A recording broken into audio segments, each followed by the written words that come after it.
Here we are at Port Orleans Riverside. This resort was home away from home for me and my family for many years. Holds lots of great memories, and I'm excited to be back here in 2026 doing its review. So let's head over here to the front doors and see what this resort has to offer. As we walk into the lobby, you are met with this awesome open foyer with seating. If you look to the right, this is where your registration and check-in will be. If you look up, you will notice these awesome fans here, and all the names around is the different ports on the Mississippi River. This is one of the dog-friendly resorts, and we do have a video on dog-friendly resorts. If you go back and look at our previous videos, it was done in January. But this is where you would check in. Let's get back into the lobby and start looking at some of the other amenities. As we walk across from check-in, to the left is Fulton's General Store. That is the gift shop. We will go in there towards the end and look at some resort-specific merchandise. But just across it is the River Roost. This is open in the evenings, and this is where the world-famous Yehaa Bob plays. If you have not heard of Yehaa Bob or have not seen him, I suggest you come in here and check him out because he is hilarious and talented. So you got the full bar here. They will have some kind of appetizers and snacks, but you have this whole sitting area. And Bob comes up there on the piano, the rocking piano, and plays songs, gets people singing along, clapping, dancing. It is a lot of fun. If we go to the right from the River Roost and where Yehaa Bob is, you got food court and drinks. So there's another entrance to the River Roost right here, so you can get up.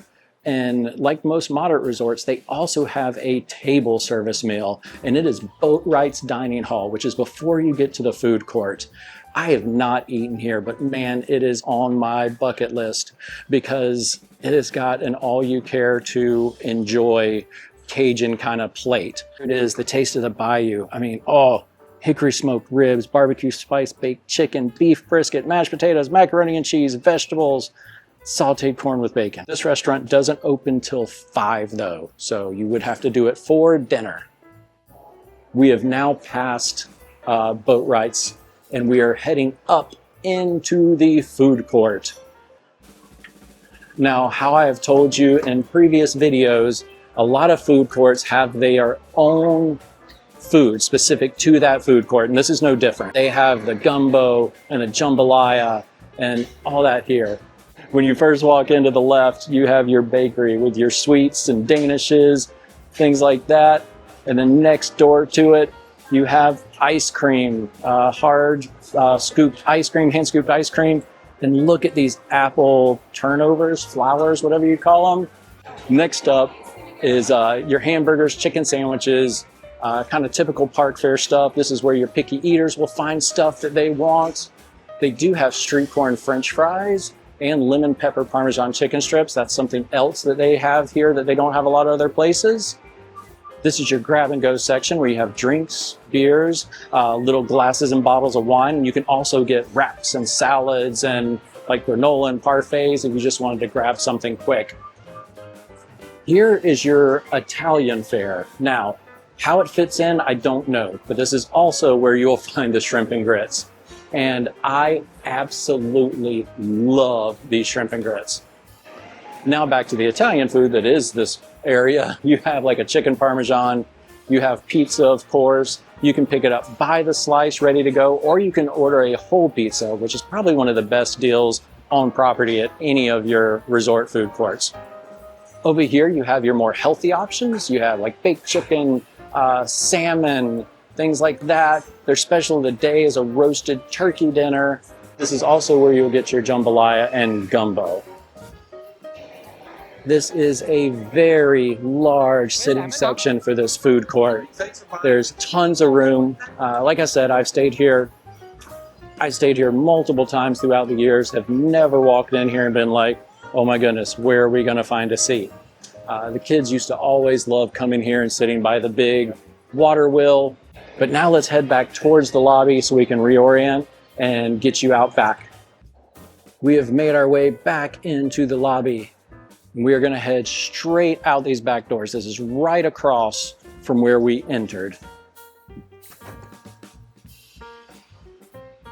And back here is where you will find your boat transportation to Disney Springs. This boat is shared with Port Orleans French Quarter, so if you wanted to go down there and check it out, you can hop off there. Then it heads down to Disney Springs and right back up. You will also pass Disney's Old Key West, Saratoga Springs, so it is a nice ride down the Disney-made Sascagoula River. So if you wanted to check it out, even just for a ride, if you weren't going to Disney Springs, I would suggest giving it a shot. This is another thing that is unique to this resort. Other resorts have it, but not very many. They do horse-drawn carriage rides here. It is nightly between 5:30 and 9 p.m. and it's $65. And there you can see it'll fit 4 adults or 2 adults, 3 children. There's a QR code for advanced reservations if you wanted to check it out. But it goes like all the way around the outside of the resort and down back across and brings you back here where it picked you up. Here is a map of the resort. They pair it together with French Quarters, which there's another review on all the French Quarters. We are here, back behind the main lobby. Next, we're gonna go over to Old Man Island, which is where the pool is, the fishing hole, another restaurant, and then we're gonna work our way around all these buildings and look at their individual pools. So we make our way around there. We're at the outside of Boatwright's dining hall. That's those huge windows. And if you're wondering why they're so huge, remember it's named Boatwright's. So if you look above, there's a boat in there. And so they would repair the boats. They would get them out through that large door. And then this is where they would launch them into the river. So everything has like part of the story of this resort, which we'll get more into the story of the resort as we move around the buildings. There's the back of the lobby. There's a boat waiting to take people to Disney Springs. And as we cross this bridge, we get onto Old Man Island. And it is actually an island in the center of this resort, as you can see from the map. Old Man Island at Riverside has an old swimming hole kind of feel. They did really well with the theming here. It's got all these waterfalls and rocks, and of course a water slide like all moderate and deluxe resorts do. One of the only downsides to this pool location is the seating is limited, and a lot of the times in the shade because of all the trees in this location, giving it that secluded feel. But it does keep a lot of the seats from being in the sun. So depending on if you're a tanner or not, that could be a plus or minus for you.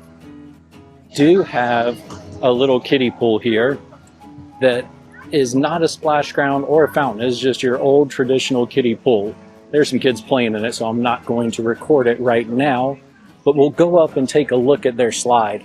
Stairs to the Well House mud slide are easily marked, and in the back corner, here is a view of that slide from the top of the stairs. And then it goes under and right out into the water. This is a nice view if you can see how this pool winds around and has islands to it and just gives a pond feel. This pool definitely has more water features into the pool than Coronado. There's a ton of different spots you can get under these waterfalls or fountains and get extra wet if the pool wasn't doing enough for you. The playground for the kiddos is also here on this island. And there are 3 bridges onto this island. So there's one from the main food court area, and then one from each side of the back, one near Alligator Bayou and the other near Magnolia. So you can get to it easily from all locations. Just beside the pool, you have another deck and the Muddy Rivers Pool Bar. This has a lot of specialty drinks, frozen drinks, beer, wine, and some non-alcoholic drinks. It does not have a snack bar restaurant, but it does offer snacks like pretzels, popcorn, things like that. You have plenty of seating down along the side of the bar, and there's also seating just inside the pool gate with umbrellas and chairs. The deck on the other side of Muddy Rivers has a foosball table, and then this is also where they do their recreation activities.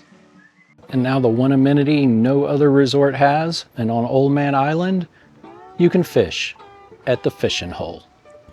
As we come down into the fishing hole, this is a stocked fishing hole with brim and bass. And I don't know if you can see, but there are some swimming down there, and they do have it aerated and blocked off from the rest of the river. You get a cane pole and bobber and bait, and it is like $6.95 for a pole for a half hour.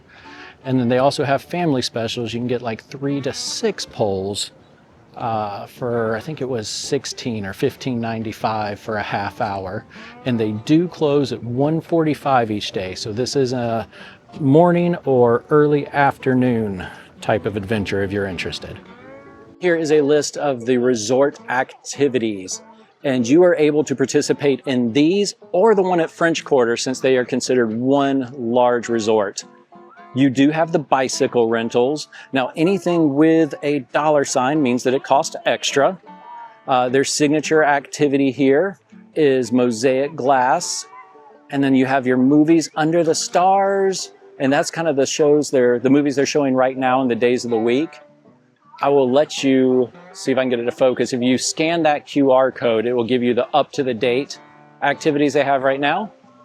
They have the Old Man Island fishing hole, which we looked at earlier.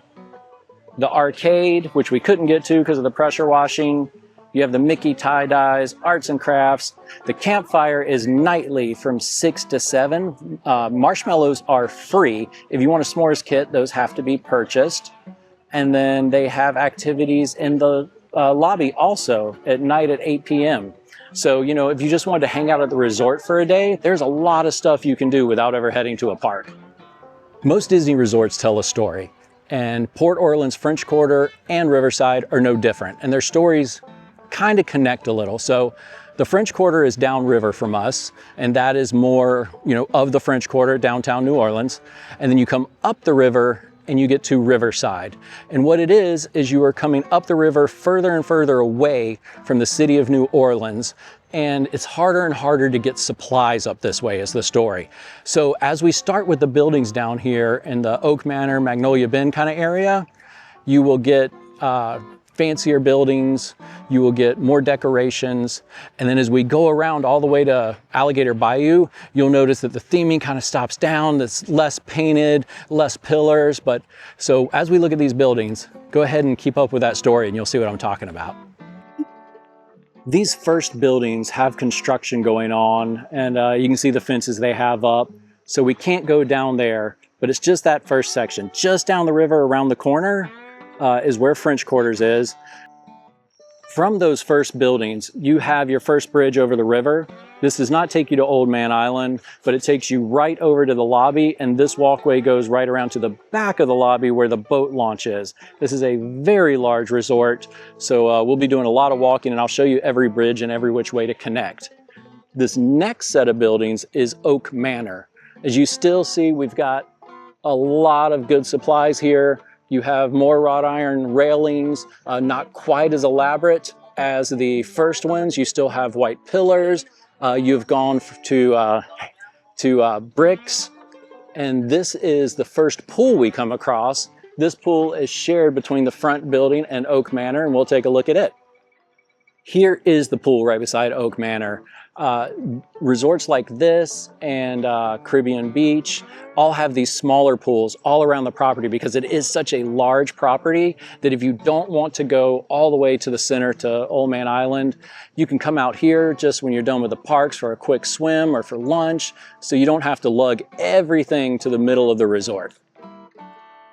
We're here in the center of the Oak Manor building, and you can see that it's got a lovely grass area, although it is fake grass, with a beautiful fountain and the stairs up with the pillars and nice sitting in the shade everywhere. And this is another example of how supplies were easier to get closer to the city. Magnolia Terrace is our next building here. You can see now that our railings have turned to wood instead of the iron. The white is slightly off-white. The gardens aren't as big or fancy as they were just a little bit ago. Still beautiful, just not as ornate. And this building is close to where we come to the first bridge to Old Man Island. This is the bridge I was just showing you. It comes across in between Arcadian House, and Magnolia Terrace. And this is where we will find our next pool that sits between these two. Here is that pool. Notice it's got a little less shade over here. So this is right out in the sun. If you're looking to tan, this one would be a good one for you. That brings us to our next building. You can see here now that the handrails have gone from white to green, and there's no more crisscross or architecture in there. It is just straight railings. Here's the front of the Arcadian building. Notice gardens have got very limited again. We were just at that pool, and notice the staircases aren't as elaborate, the railings aren't as elaborate. The pillars now are squares instead of rounded off. So yeah, the painting is just a little more off-white. So we are really having a struggle getting supplies this far up the river. We have started entering Alligator Bayou now, and this is the back part of the resort. It's the largest part. It's got a lot of buildings in it, and we can see that the coloring has stopped. We're down to 2 stories now instead of 3 stories. You're kind of more exposed brick. You've got your more earth tone type colors. You do still have shutters, so that's nice. We're all wood railings, no fancy paint. And this is where we start to really struggle getting supplies back into the swamp. That is where we were coming from. That is building 35 in Alligator Bayou. And this is where you will find the second bridge over to Old Man Island. This takes you back into the more secluded section where the fishing hole is. And then we continue on to Alligator Bayou, building 27. And we can start to see that these buildings get more and more rustic looking. Now, instead of a shingled roof, you just have a plain old tin roof. Your shutters have gotten smaller. They're just plain slats now. They've turned to burgundy, and there are no gardens. You are just in the Alligator Bayou swamp. However, they do still wrap around this river, and it is so nice and secluded back here. We always stayed in Alligator Bayou because it was one that had the extra beds that you could have 5 people sleep in. And let me tell you, at night back here, you don't even feel like you're in a theme park resort anymore. It's just quiet, you're off the beaten path, but you can still have easy access to the food court as this wraps around over here. Most of the other section pools that we looked at were kind of right off the main path. The Alligator Bayou one is wedged here between buildings 18 and 17, and it is like all weaved through here like an old pond, and it is definitely secluded. If you come back here, you almost have it to yourself. Back beside the pool, we're kind of in the middle of Alligator Bayou now. Everything now is just kind of what they could piece together.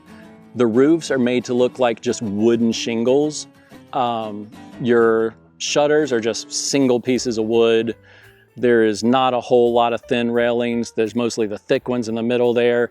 And your walkways have turned into stamped like wooden walkways. So you are really back in the bayou now.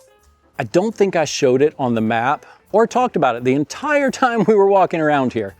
But there is the main bus stop at the lobby, but there are also bus stops all the way around the outside of these buildings. So, you don't have to trek all the way up to the lobby in order to catch a bus. They will all come around to your section. So all you gotta do is get to the back of your section, there'll be a bus stop, TV screen, tells you the next time the buses are coming, and you just hop on and go from there.